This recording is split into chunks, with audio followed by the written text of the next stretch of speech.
The wind howled through the maple trees lining the quiet cul-de-sac as Officer Daniel Reyes parked his cruiser in front of 118 Maple Street. It was 9:47 p.m. on an otherwise still October night when dispatch had radioed about a vague, trembling 911 call, just heavy breathing and muffled cries before the line went dead. The house itself looked serene, almost postcard perfect, its porch lights casting a warm glow against the autumn chill. Yet as Reyes stepped from the car, he sensed an odd stillness, like the world had momentarily stopped breathing. He knocked on the front door. No answer. He called out, announcing himself, his voice echoing across the dark lawn. Then he noticed it, the faint smell of copper drifting on the wind and the thin line of light peeking from under the slightly ajar door. Pushing it open, Reyes found himself staring at a scene that clawed at the edges of sanity. The polished oak floor was slick with blood, its dark trail leading toward the living room. Two bodies lay sprawled across the Persian rug, motionless, eyes wide open. He recognized them instantly from the family portraits hung along the walls. Robert Carson, the well-known owner of Carson Hardware, and his wife, Elaine. Reyes's radio crackled as he stumbled backward, trying to keep his breathing steady. Upstairs, a sudden thud made his hand fly to his holster. He moved cautiously, heart hammering, boots sticky on the stained wood. At the top of the stairs, the door to a bedroom hung crooked, splintered from a forceful push. Inside, under the cold glare of a flickering lamp, lay a third body, teenage daughter Lily Carson, lifeless across her bed. Beside her, a phone rested on the carpet, its screen cracked, the 911 call still frozen on display.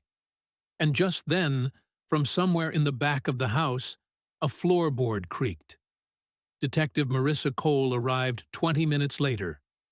Stepping carefully through the swarm of flashing lights and hushed voices that now surrounded 118 Maple Street. Yellow tape stretched across the front lawn, trembling in the night breeze.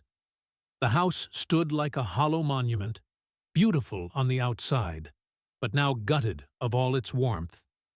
Inside, officers moved with quiet urgency, photographing bloodstains, collecting shell casings, and marking footprints. The air was thick with the sterile scent of latex gloves and something darker beneath, death and fear woven together. Marissa's sharp eyes scanned every corner as Officer Reyes briefed her.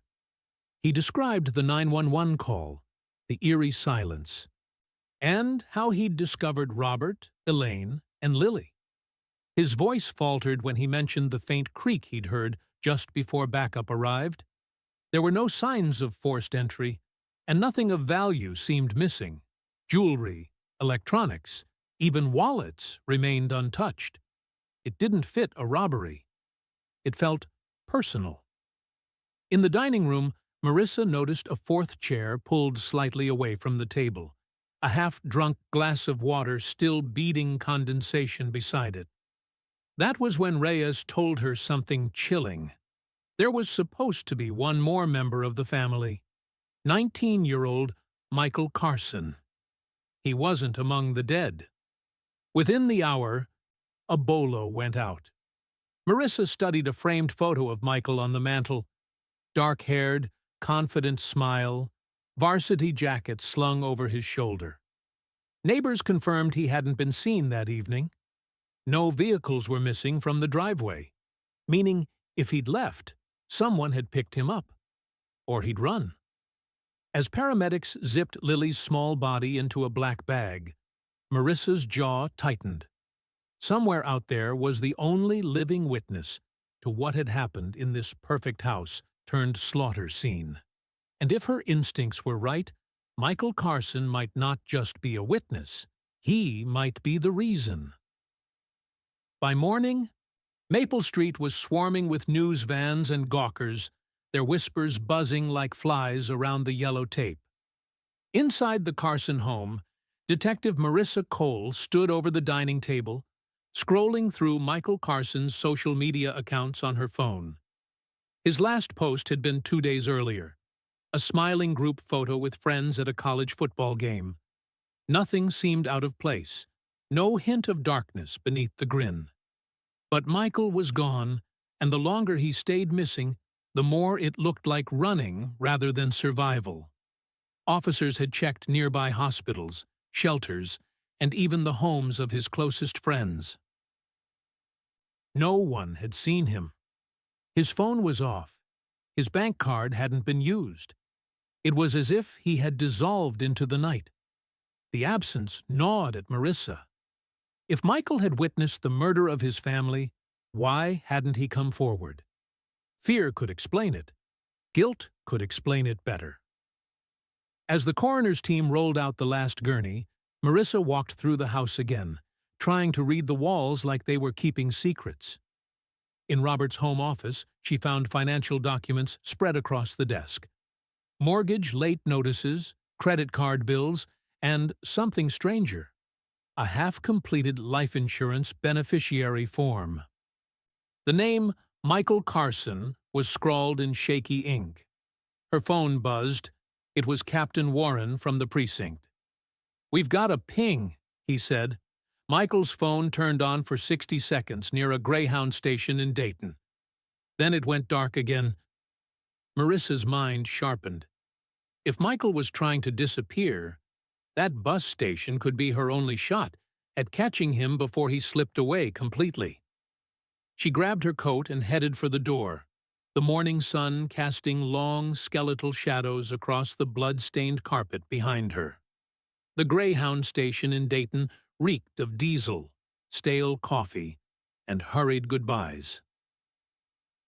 Marissa moved through the thin morning crowd, flashing her badge as she showed Michael Carson's photo to attendants and security guards. Most shook their heads, but one older cashier squinted at the image and nodded slowly. "Yeah, saw him round 6, she murmured. "Bought a ticket. Cleveland bound, I think. Looked jumpy." Marissa's pulse quickened. If he was headed north, he was either running from something or toward someone. She requested the passenger manifest and surveillance footage, leaning over the dusty counter as the attendant printed it out. Sure enough, there he was on the grainy black-and-white tape, hood up, shoulders hunched, glancing over his shoulder every few seconds. He clutched a worn backpack, his varsity jacket tied around his waist. He boarded alone. By the time she called Cleveland PD to intercept him, the bus had already arrived and emptied. No Michael. He had slipped through their fingers. That level of caution didn't fit an innocent kid fleeing trauma. It matched someone who'd planned for this moment. Driving back toward Columbus, Marissa replayed what she knew. The crime scene showed no forced entry. Michael had a key. No valuables were taken. Money wasn't the motive. The brutality suggested rage, not panic. And then there was the insurance paperwork naming him as sole beneficiary. Back at the precinct, she pinned Michael's photo to the caseboard beneath the word "missing" and stepped back.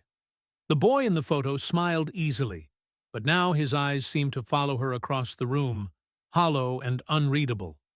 If Michael Carson had slaughtered his family, the question wasn't just why he'd done it.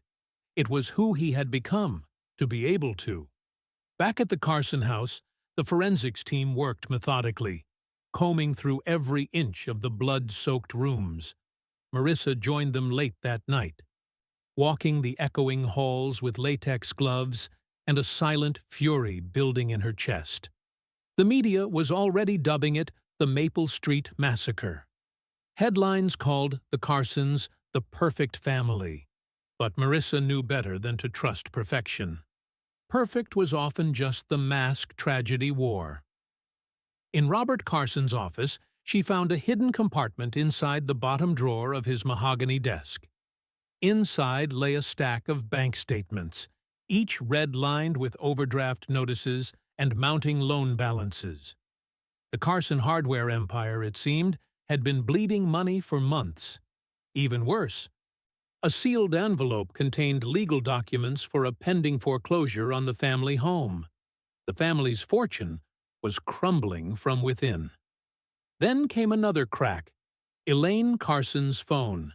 The tech unit had cracked her passcode and flagged dozens of deleted messages.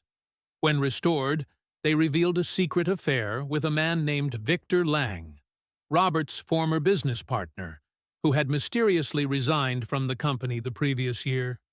The texts were desperate, full of plans to start over and leave this mess behind. Marissa stared at the screen.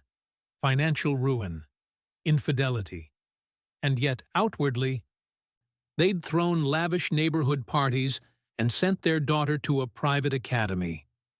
The image of the ideal suburban family had been a lie stitched together with secrecy and debt. But the most disturbing discovery came from Lily's bedroom, a torn piece of notebook paper tucked into her jewelry box. Scrawled in shaky pen, it read, "Michael says Dad's hiding something. Says we'll all pay for it soon." Marissa's breath caught. This wasn't just a family unraveling. It was a countdown that had reached 0.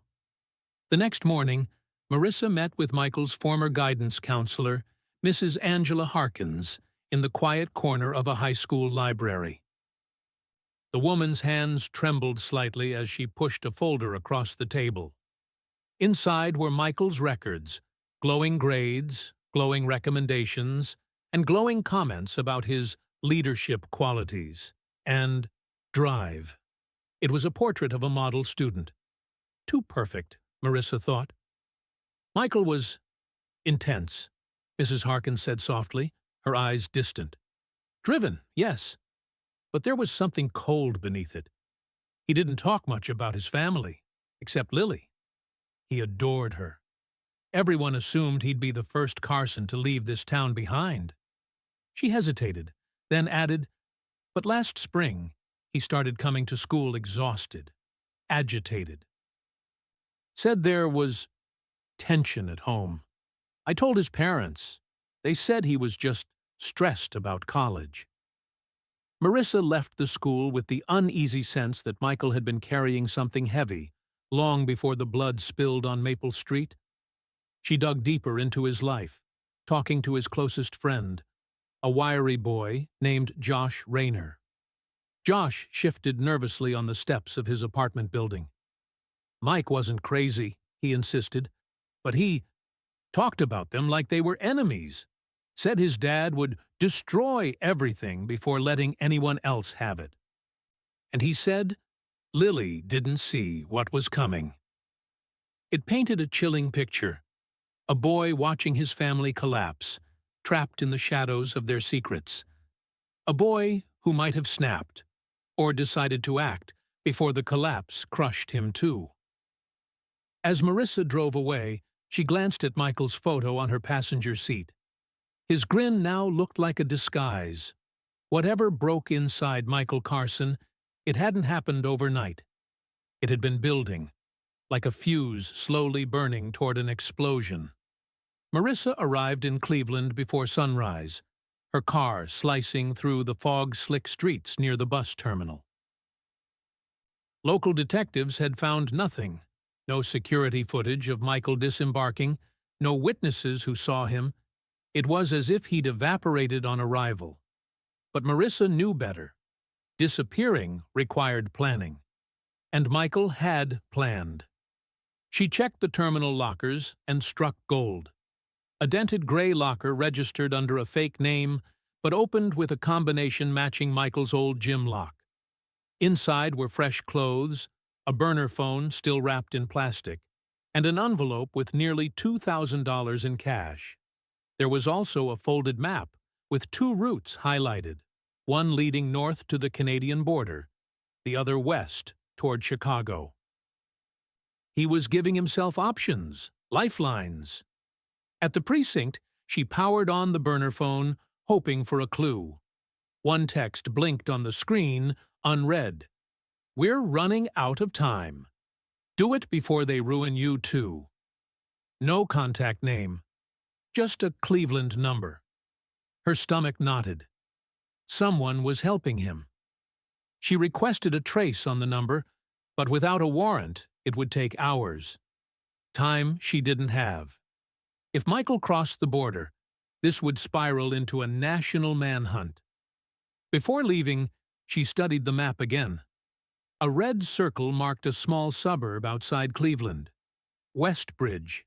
She didn't know why Michael had marked it, but something in her gut screamed it wasn't random. As she pulled away from the terminal, the first rays of daylight burned through the fog, painting the empty bus bays in pale gold. Michael Carson wasn't running from justice. He was running toward something, and she intended to find out what before he reached it. Westbridge was the kind of place where time seemed to move slower, where cracked sidewalks curled around quiet streets, and every mailbox leaned slightly from years of Midwest winters. Marissa drove down Oak Ridge Lane with the windows cracked, listening for anything. Voices, dogs, movement. There was nothing. The stillness pressed on her ribs. She parked outside an aging duplex marked on Michael's map. The windows were dark, curtains drawn tight. Through the thin crack of the doorframe, she spotted something wedged underneath. A torn scrap of paper with 2 words scrawled in black marker. Not safe. Marissa's pulse thudded as she slipped on latex gloves and picked the lock, her gun drawn low. Inside, the air was musty, stale. Empty food wrappers and water bottles littered the floor, alongside a half-burned candle that had melted into a misshapen pool on the kitchen counter. Someone had been here and left in a hurry. In the back bedroom, she found a corkboard pinned with newspaper clippings about the Carson family, business awards, neighborhood charity events, Lily's track team victories, but one article was circled in red, a 2015 piece about Robert Carson's former partner, Victor Lang, the same man Elaine had secretly been seeing. A line was drawn from his photo to Robert's, then to Michael's. Underneath was a single chilling question in block letters. Who deserves it all? Her throat tightened. This wasn't just running. It was obsession. Michael had been piecing together his family's collapse long before they died. Suddenly, her phone buzzed. A text from the lab. Latent fingerprints from the locker matched Michael's right index finger. He was still close. Marissa stepped out of the duplex, heart pounding. Michael wasn't spiraling.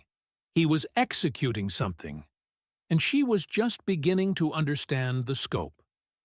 By the time Marissa returned to Columbus, dusk was bleeding into the sky like a spreading bruise. She headed straight to the police archives, her mind locked on the name Victor Lang. He had been Robert Carson's business partner for nearly a decade before abruptly walking away. No lawsuits, no buyouts, just vanished from the company roster. Digging through old case files, Marissa found whispers of what had happened. Lang had accused Robert of embezzling company funds, but the complaint had quietly disappeared. Shortly afterward, Lang left town, but Elaine's deleted messages to him told a different story. Long, emotional paragraphs about how she couldn't stand living with Robert's lies, and how Michael deserves a better future than this. Marissa's jaw tightened. Elaine hadn't been planning to escape alone. She had been planning to take her son. She traced Lang's current address to a gated condo on the edge of Cleveland. When she called, he answered in a smooth, careful tone, claiming he hadn't spoken to Elaine in over a year. But when Marissa mentioned Michael's name, there was a sharp silence on the line. I don't know anything about him, Lang said finally, too quickly. It wasn't a denial, it was fear. After the call, Marissa checked phone records. 2 weeks before the murders, Michael's cell had pinged near Lang's condo. The boy hadn't just known about his mother's affair. He had gone to Lang himself. Marissa leaned back in her chair, the room spinning with possibilities. Maybe Michael believed his father was ruining the family. Maybe Elaine had convinced him they needed to start fresh, and Lang had offered a way out. But somewhere between those plans and the pool of blood on Maple Street, something had gone horribly wrong. At dawn, Marissa returned to 118 Maple Street, the once beautiful home now silent under a gray sky. She needed to see it again. Not as a crime scene, but as a puzzle. Every secret here had bled into the carpet, and she intended to pull them all out. In Robert Carson's office, she focused on the heavy floor safe bolted beneath his desk. It had been overlooked during the initial sweep, its digital lock intact, no signs of tampering. The tech unit cracked it open within an hour. Inside were folders, ledgers, and a slim black notebook embossed with gold initials, RC. The contents made her chest tighten. Robert had been funneling company profits into a series of shell corporations, masking hundreds of thousands in debt. There were forged signatures, false tax records, and letters from creditors threatening lawsuits. But most startling was a recent document dated just 2 weeks before the murders. A draft of a new will. The old will had left the company and estate to both children equally. The draft left everything solely to Michael. Citing Lily's immaturity and Elaine's betrayal. Elaine wasn't just being cut out of the business, she was being erased. Tucked behind the ledger was a single Polaroid photo. Robert, Elaine, and their 2 children standing in front of the house last Christmas. Robert's face was unreadable, but Elaine's smile was brittle, strained. Michael stood slightly apart from them all, hands jammed into his pockets, gaze fixed on the ground.